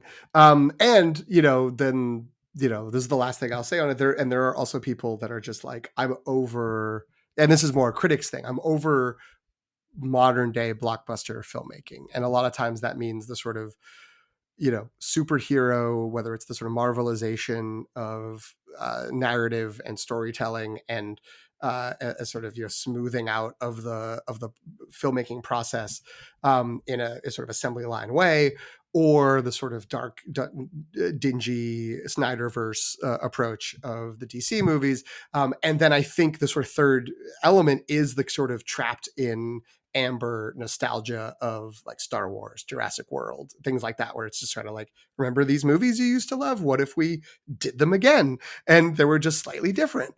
Wouldn't that make you happy? What if Michael Keaton were Batman again? Wouldn't that make you happy? And it might. It would. It might. It would. But so I think that there is, of all the miscalculations, and again, of all the sort of lack of awareness perhaps of the rhetorical situation in the choice of bringing Dial of Destiny to Cannes, is maybe undervaluing that the elements of the movie that maybe Lucasfilm and Disney thought were like really going to hit and were going to resonate, were exactly the elements that were going to turn a bunch of critics off, and Right. would be like, so the strengths are, it's like the weaknesses, maybe they know there are weaknesses, but they were like, well, it has all these strengths, and the strengths are also weaknesses to the people who were going to be reviewing it, which is interesting because I don't. I think for what, again, I don't know how many there are complaints that I've seen them about Top Gun Maverick, but I don't think that like it being trapped in some sort of like nostalgia quicksand is one of them, where there's obviously like references to the other movie, but like I think plenty of people felt like I could go and see Top Gun Maverick and not think about or have ever even seen the original movie. Whereas, like you said earlier, anytime it's sort of like, well, this is the fifth movie, and it's like, and I mean, all due respect to Top Gun, I kind of feel like Indiana Jones was bigger than Top Gun. Like it was Oh yeah, it more was. pervasive, and so maybe that's it's like just even the people who are like, I don't care about Indiana Jones could recognize like, oh, that's a reference to one of these other movies. I hate references to other movies, like minus 5 points in their mind, or however they grade a movie. So yeah, again, like you were saying, rhetorical situations, being aware of what people are thinking about and what they're going to value, maybe is what led to the mistake of bringing this movie to this context or this situation. Yeah. Yeah, it's fascinating because it's like that was a really good way to say it. That like the very things that probably were banking on strengths were they misread the their audience. And it's so interesting because I've definitely heard the argument that like they from a PR perspective, going to Cannes is glamorous enough and like you said, prestigious enough that just doing that, like there's a logic that just doing that, regardless of what the reaction was, would have been worth it. Mhm. But now we're seeing that like maybe that was not the case. Now, They sort of misjudged it. is it like 5-dimensional chess where they're like, well, we know that it's only like, a B or a B minus, and we want to get that word out early that maybe like it's actually like a C minus. So then when it comes out and people are like, oh, this isn't that bad, Oh, they're like, they feel better about it. And they're just like, oh, okay. I don't know. I don't think so. I don't think anyone in Hollywood works at that level of forethought and right. planning. So I just assume that every boardroom decision is essentially like something out of either Succession or Veep or somewhere in between, where they're just like bumbling their way to trying to figure out what to do. But that's the other potential thing. Is it's like, is this a massive expectation lower? Like, is that ultimately a good thing?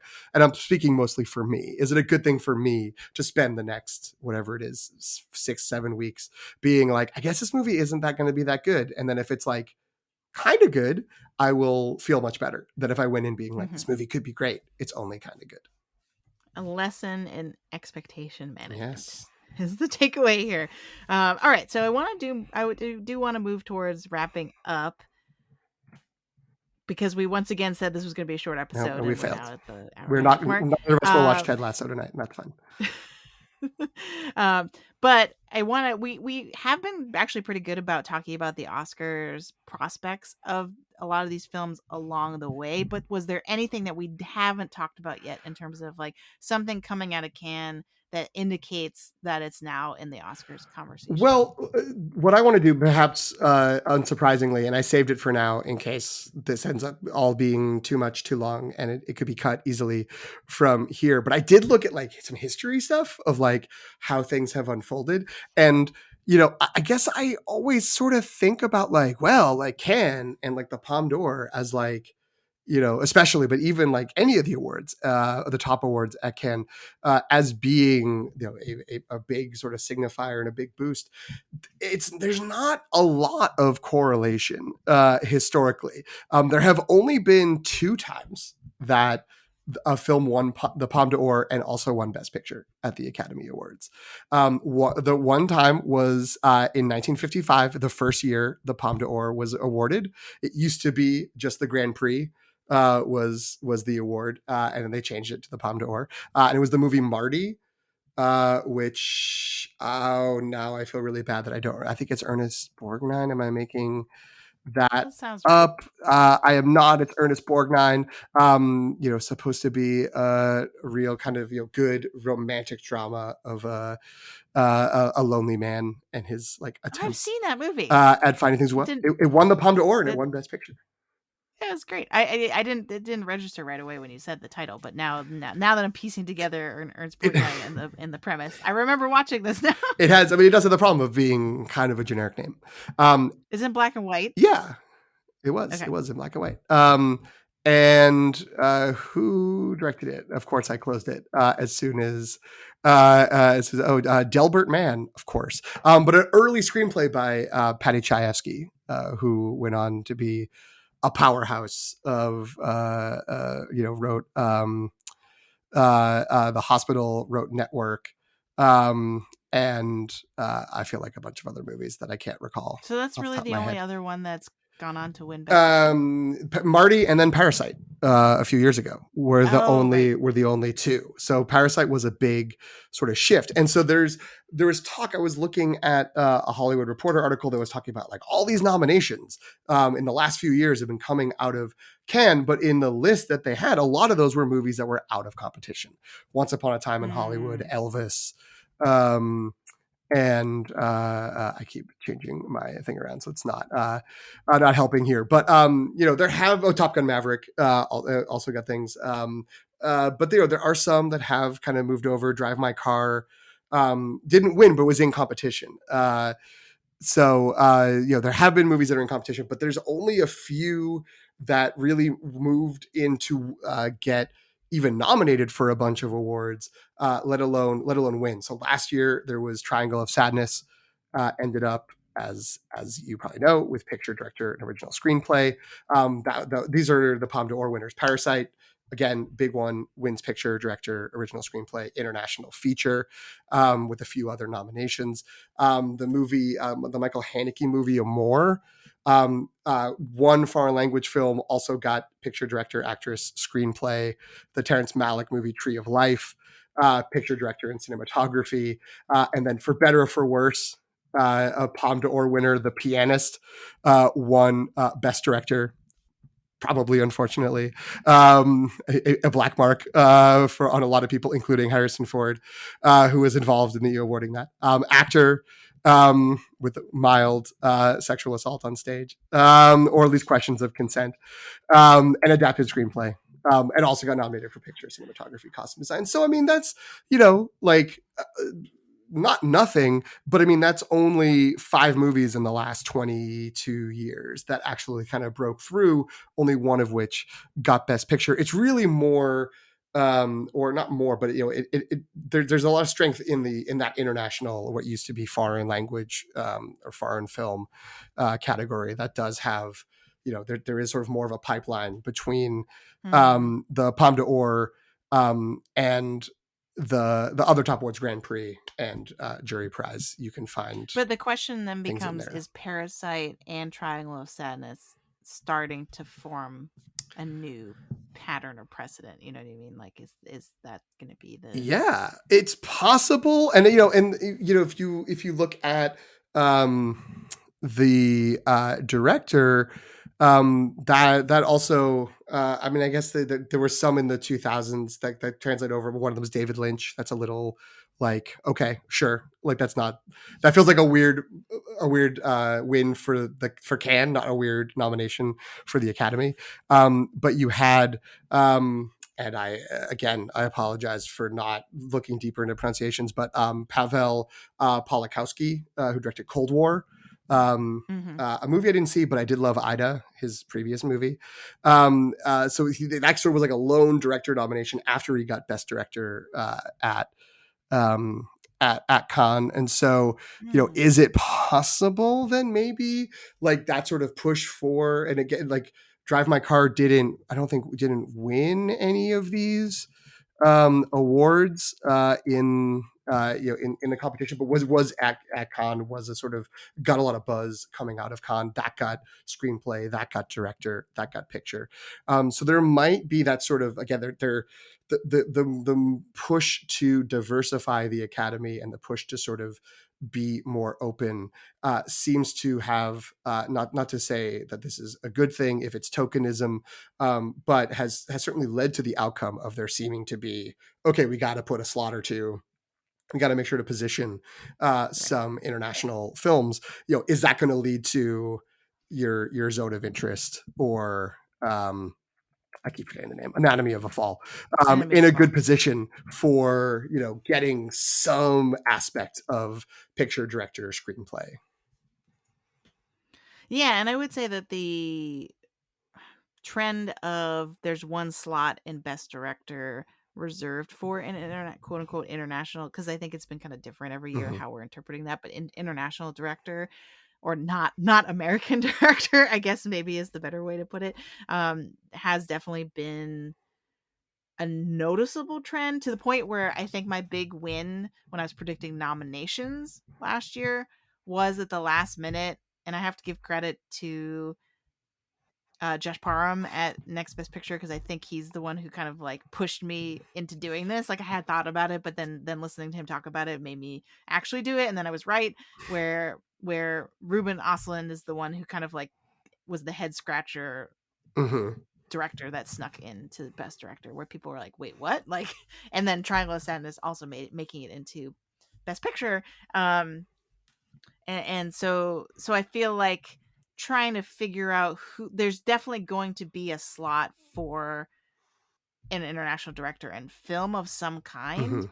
but then the question is which one is one that we've talked about today going to be the one. So that's really interesting to think about. Yeah, and you know, again, it will sort of be like what catches on. But I mean, you know, there's Anatomy of a Fall director is a woman, Justine Triet, and that could be like, oh yeah, we should nominate a woman because we're not good at doing that, us in the Academy. But then it's also like, oh, will the international person be like a white French person, or should we think somewhere else? So again, you know, I don't know. You know, it's a big, it's a large body making these decisions. It's not always that sort of mechanical or checklist base. But I think that, you know, there may be a little bit more, you know, energy coming for some of these movies. I think you maybe particularly Zone of Interest, if you know that it has this sort of this chip it can show of like, oh, like approved by Cannes, and that puts me in this conversation with, you know, Parasite, with Triangle of Sadness, and of course Marty, which is on the top of everyone's list.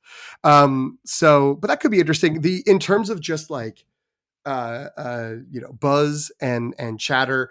It feels like the big you know, apart from you know, Sandra Hüller, like you were saying, smart people have her on their list now because of all the, you know, two great performances and like being you know, being so prominent coming out of Cannes. But it's Natalie Portman and Julianne Moore from May December as like it presumably a lead in supporting, maybe both leads. Like again, you know, that we start getting into category fraud discussions. But then there is also the husband, Julianne Moore's husband, in the movie, Oh, the guy from who Riverdale. is a guy from Riverdale. Is that Charles Melton? That Um, sounds right. I'm looking briefly at the Google results here. Yes, it must be Joe Yu. Charles Melton. People were like that he hangs in, like he's there. He's right there with the two of them, and obviously they're powerhouses. Julianne Moore is a you know, Todd Haynes veteran, and you know, Natalie Portman has just been leaning more and more into the bizarreness of characters that she's been choosing and portraying, and so they're really like sort of working at a very sort of high satirical level. And the guy from Riverdale is just, you know, he's there, like he's playing the game with them, so that he also is, I think, got some buzz for potentially a supporting actor nomination. How about you? What is there anything else you'd want to mention that we haven't touched I think upon? we covered it. I mean, since you mentioned all a bunch of actors, I would say Lily Gladstone is, not quite as confident as everyone has to have her on the list now, but she's absolutely in the conversation, and so it'd be interesting to see. And it's the other interesting thing is that we're very early in film festival Mm-hmm. season, right? We've got through the fall, pretty much like through September, October, and so a lot could happen because I think oftentimes these early prognostications fall away once newer players and kind of newer films that are in the conversation hit the scene. And so, yeah, which of these all the movies and all the actors that we just mentioned, which of those will continue to stay in the conversation as more and more stuff gets added is interesting. I feel like May December is the one that's probably going to be most quickly fall off the list, just because again the nature of the film. We spent a good 5 to 10 minutes like explaining what it was and how it like seemed like one thing but actually was another. Right. I feel like that could be a problem for Oscar voters potentially later on, and so I think that's an easy one that we could be talking about now and could still very much be a part of the conversation, but would hit the chopping block the soonest. Yeah. Whereas Killers of the Flower Moon, that doesn't come out until Right. October, right? And so that's got to, between now and then, there's a long time for people to be getting excited and talking, like hearing about and talking about and anticipating that movie. And then that's hitting, if we go by the old fashioned model of Oscar campaigning, October, November, that's the prime time you want your movie to be coming out to be part of the Oscar conversation. That's, Everything Everywhere All at Once sort of threw that into chaos. So now people are like, oh, movies can come out a year earlier and still stay in the Oscars race for a whole year, basically. And so that, but if we're going by the older, more traditional model of movies that come out in the fall leading up to the big Christmas Day release, that's the window of movies that are in Oscar contention. Killers of the Flower Moon is a classic. Yeah. Pro. Sorry. I think No, no, I just couldn't think of a word. I was like, classic what? it's I thought you were going to say it's a classic. It's just a classic. Yeah. Um, It's an instant classic. Instant classic. Pre classic. We don't even have to see it yet. I think that having said Natalie Portman, Julianne Moore have all this hype coming out of Cannes, I think that you're right. Both I think both May December and Zone of Interest have that logline problem of sounds rough, not necessarily appealing unless it gets a lot of like real strong critic push and real strong positive buzz. It's Right. going to be hard. It could have two paths. It could have the drive my car path Mm-hmm. of critics just choose it as the movie that they want to throw their weight behind, and then that pushes it across the line. That's what happened with Drive My Mm-hmm. Car. Or it could have the coda effect of, at some point when people are seeing this on Netflix, Mm-hmm. right? And since it's the next Netflix movie, it doesn't have the potential for that, because like oftentimes movies fall out of the Oscar conversation and then have a second life once they hit streaming and Mm-hmm. a bunch more people see them. So it could have the coda route of like having like almost like a grassroots, very organic word of mouth sort of like, hey, this movie, did you see this movie on Netflix? It was great. And then that kind of builds more momentum. So I could, there's a lot of possibilities. That does bring me to the last thing I wanted to just note or sort of like put on our radar, which is, It's like I set this up. you did, I know. It's it's the Netflix question of like, what is Netflix going to do this year? They have, it's been very, very interesting for people who've been sort of watching, paying attention to award stuff, and also just the general sort of streaming wars. Writers Guild strike still going on, solidarity with the writers, et cetera, et cetera. But one of the things that Netflix has been doing for a few years now is trying to win an Oscar and just pummeling a bunch of money into these auteur-driven productions, and also buying movies that are in film festivals to then be like movies that they put out for Oscar plays. Roma was a big one for them. The Irishman was another one from another year. Well, they have, between what they were producing and also what they have acquired, they have this like massive slate. Like they have a like looks like 2.5 studios worth of potential players this year. They have the new Fincher movie, The Killer. They have Bradley Cooper's second movie, Maestro, about Elmer Bernstein. They acquired May December from Cannes. They have a movie called Rustin about an openly gay Black advisor to Martin Luther King. It's like a biopic. They have another biopic about Shirley Chisholm, the first Black congresswoman and the first Black woman to run for president, starring Regina King. That's been sort of cooking for a little while. And then some other movies that like you would think like, oh, this could be something. There's a movie called Naiad, which is a biopic about a swimmer with Annette Bening, and there's sort of early talk of like, well, this is the time Annette Bening will finally get her Oscar. There's the potentially the second Wes Anderson movie of the year, which is an animated adaptation of The Wonderful World of Henry Sugar. And then there's also the Sundance movie Fair Play, which I didn't like, but people did. Other people did, and they thought like this could have some acting or maybe even a screenplay. So this is a lot of movies, and historically, studios kind of need to choose one or two to focus on to really push to be like, this is the movie, and this is the one that we want you to pay attention to. And maybe a few years ago it'd be like, well, Netflix, they just like they've got money everywhere. They're Scrooge McDuck. They're swimming in the sea of gold. So who cares? But given the the value, the evolution of things, and also that there is some degree, at least rumblings, that Netflix is like, okay, like we're not winning, so maybe we want to cut this short. It doesn't seem likely they're going to push like huge promo campaigns for all of these, or even like the top 5 of these movies. So something like May, December, where it's like, yeah, this could be the like people stumble upon it, but like come October, November, December, is this even on the like front page of Netflix, or do they have boom like Bradley Cooper, Maestro, or Rustin, this historical movie, or Michael Fassbender in David Fincher's The Killer? Like, what are they going to push, and what are they going to try to get in front of people, and what are they going to really really focus their attention on? Part of that's going to be dependent on how good these movies are. There's been some low rumblings out there that maybe Maestro isn't very good, and that's why they're like acquiring more movies and maybe moving up some movies that could have waited till next year.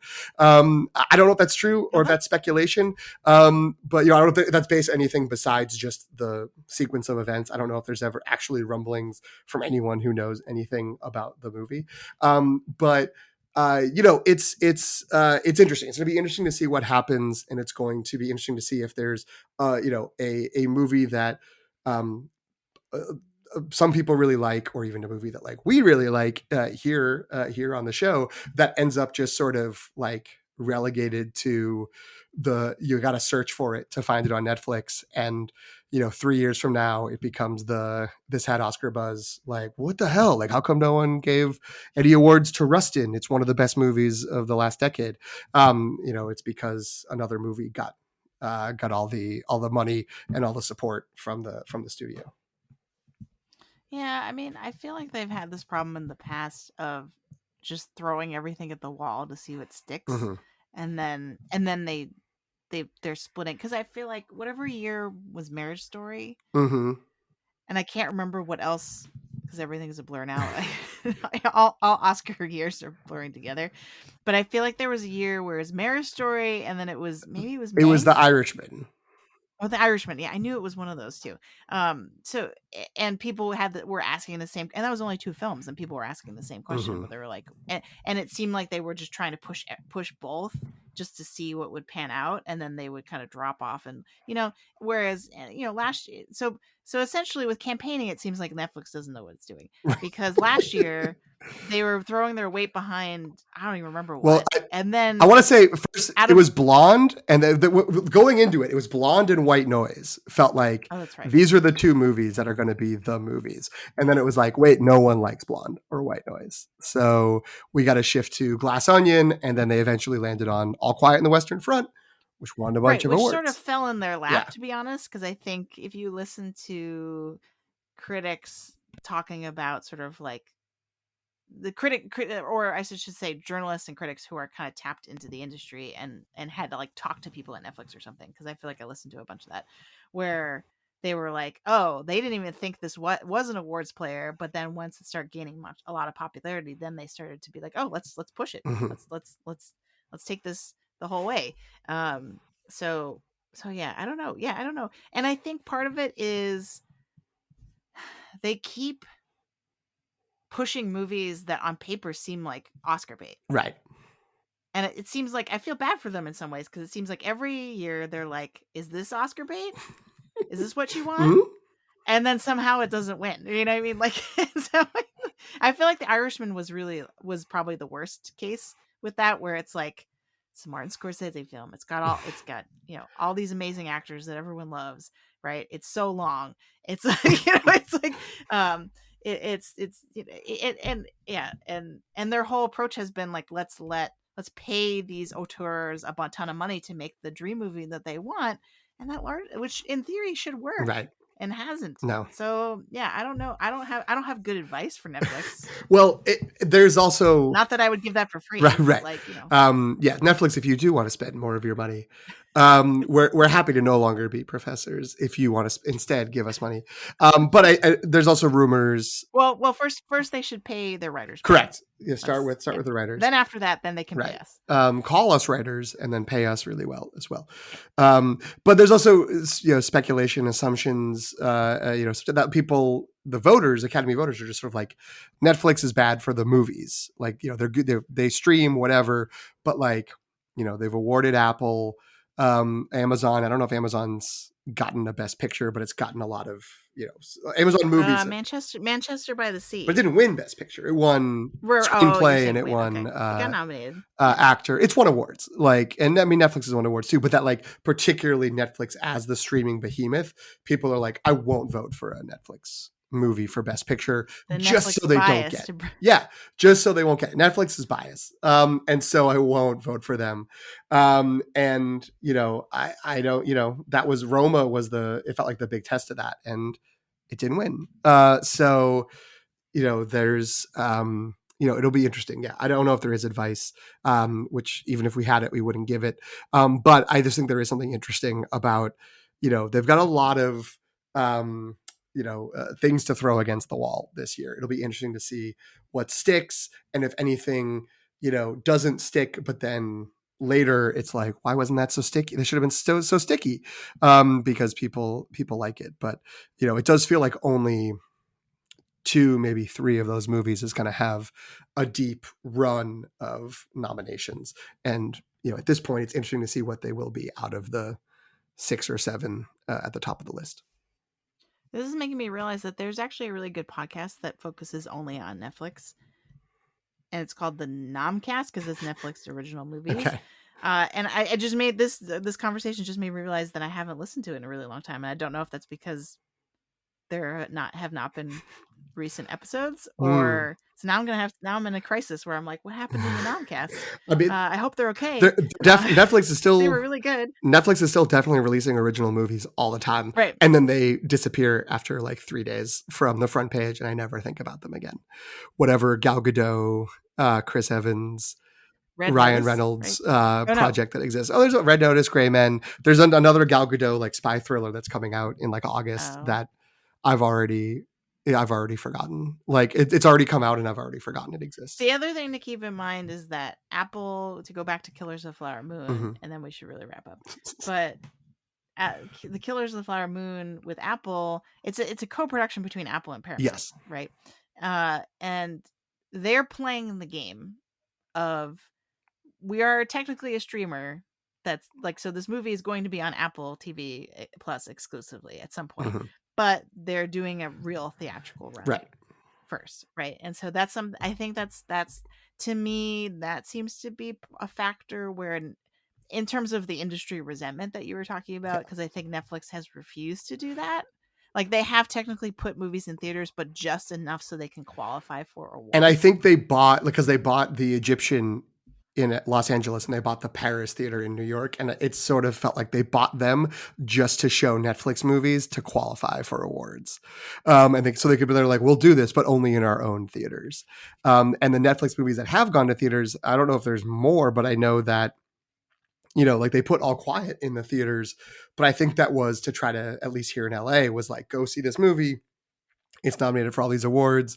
If you can vote for the awards, like, why don't you vote for us? And then Glass Onion was in the theater. That's because Ryan Johnson like demanded it. And he's like, you have to put it in the theater for a week. And then it was in the theater for a week. It made a bunch of money. The theaters, the filmmakers were like, great, let's just keep it going. And Netflix was like, no, like that's all we said we would do. And we're done. And they pulled it. And, I do think that hardline stance of we are a streamer and we stream is a real sticking point. As opposed to Amazon, Apple, which do play the theatrical game. And again, it brings up this question of like, who is actually their audience? And I think the fact that there are multiple audiences is what's complicating the way that they go about things in the narrative they're crafting for themselves. Because if the audience is literally the people watching the Netflix movies, I think their approach makes sense. Right.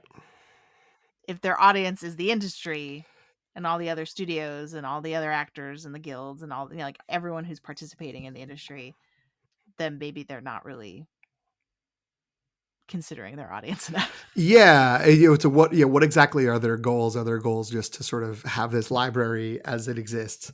And obviously they want to make money, so they want to have subscribers. But if their goal really is, we want to get these awards, it's like, why are you being so intransigent about Right. these choices? So it'll be interesting. It'll be interesting to see how it goes. We made it to 2 hours when we said once again this would be a short episode. We did. We did, but it was a great conversation. I think we really unpacked Can, made it a little bit more user friendly, kind of gave the highlights. So, and then some, and then a lot some.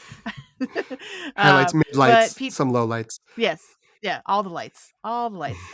So PT, where can folks find you if they want to know even more about Can? Or I mean, Netflix? it's hard to find me, and it's a mistake to ask me more questions, considering I've already said more than what I know about Ken in this episode. But they can find me on Instagram and on Letterboxd at PT McNiff, PTMCNIFF. And you can find me at Subchokchai, SOPCHOCKCHAI, on Instagram, and Qui-Gon Jen on Letterboxd. Thanks, PDT. We did it. Thanks, Jen. We did do it.